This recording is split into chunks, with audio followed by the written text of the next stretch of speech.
talk to one Republican now. I'm pleased to say joining me is Republican Senator Shelley Moore Capito of West Virginia. Senator, welcome back to Bloomberg TV and radio. Always great to have you. And you, of course, speak to us not just as a sitting senator, but someone who was in the Senate with Kamala Harris and actually, in fact, at some points crafted bipartisan legislation with her. What is the smart way for your party to tackle a campaign against her?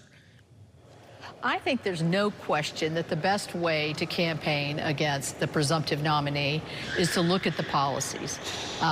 The team is Biden-Harris. The policies are Biden-Harris. So whether that's immigration policy, economic policy with rising costs of inflation, whether it's the unsure international situation where we're looked at as in a weakened position because of the policies of Vice President Harris at the same time, crime in the cities. I mean, all of the things that Americans and West Virginians are upset about lay directly at the doorstep of the Vice President. And so I think, in my view, attack on policies, attack on vulnerabilities in terms of the issues that I mentioned, and that's a winning strategy in my view. Well, Senator, of course, Harris would not be in this position to compete for the presidency if it weren't for Joe Biden dropping out of the race this past Sunday. You yesterday put out a statement in which you basically questioned if his ability to continue on a presidential campaign is in question. What about his ability to continue on as president of the United States? You have called for his resignation. If he were to resign, though, that would make Vice President Harris president now. Is that what's better for the country? Well, I think what's better for the country is to have somebody in charge who knows what they're doing, and that's what we're going to see in November when President Trump is reelected.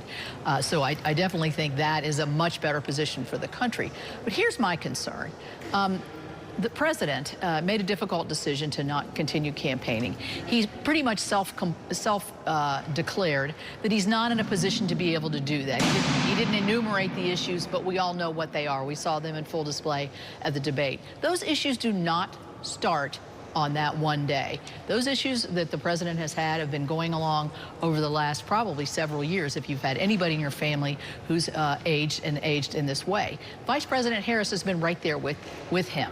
Why was she not making the American people aware? Why were they not working more hand in hand with the Congress to let us know what's actually going on at the White House? And so I just don't think 6 more months of President Biden is in our best interest.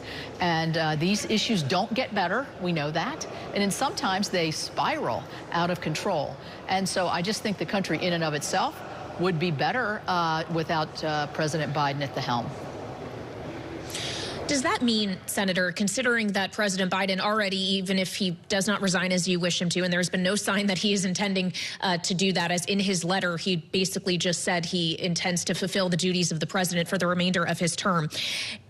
Does that signal that even in the lame duck session after the election, you don't see anything that Congress and this White House led by President Biden could work together on? Are we not going to see any movement on, say, government funding or the debt limit or the defense authorization?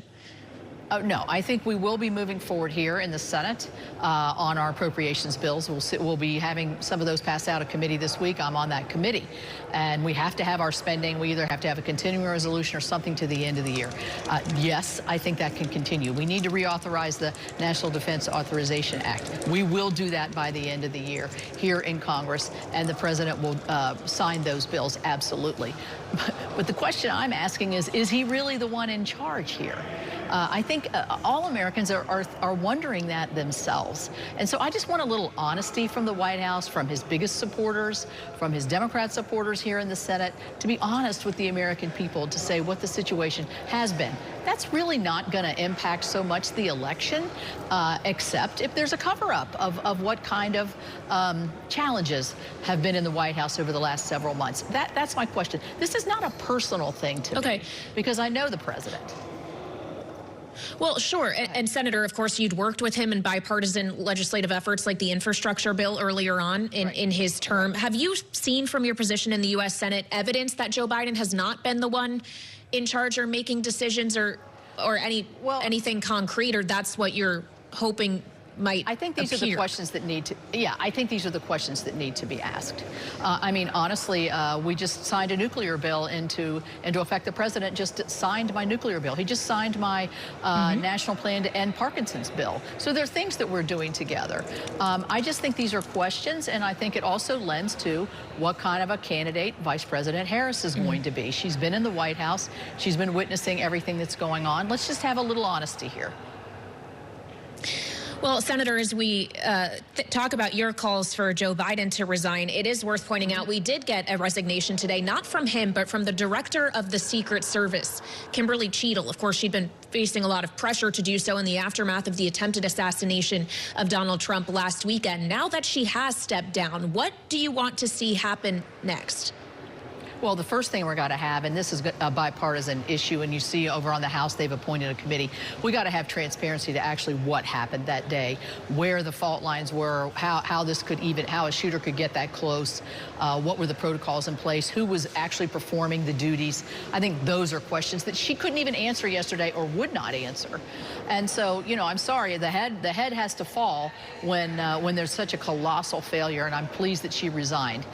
So I think, first of all, we have to find out what happened, and then we have to make sure that it never happens again. And I think that's in everybody's shared interest. I don't think you're going to find a political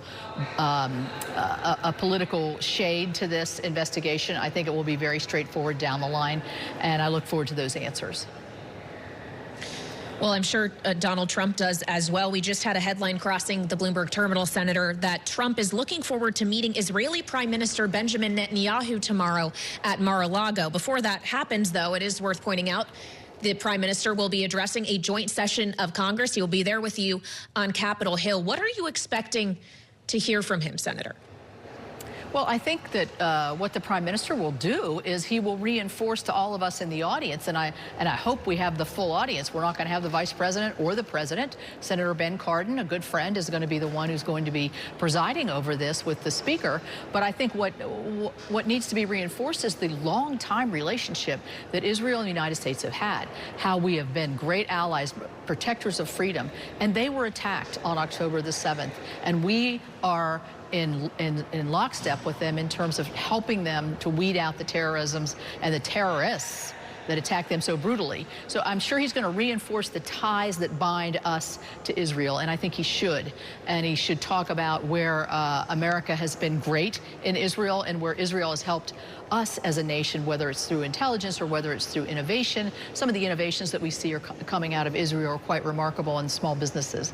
So I think we have a lot. I think he's going to reinforce where we have great agreement. I don't expect him, it could happen, I don't expect him to get belligerent or mad at the detractors. I don't think that's probably in either one's best interest. I think it's better to look at where we have such a strength of relationship with the country of Israel.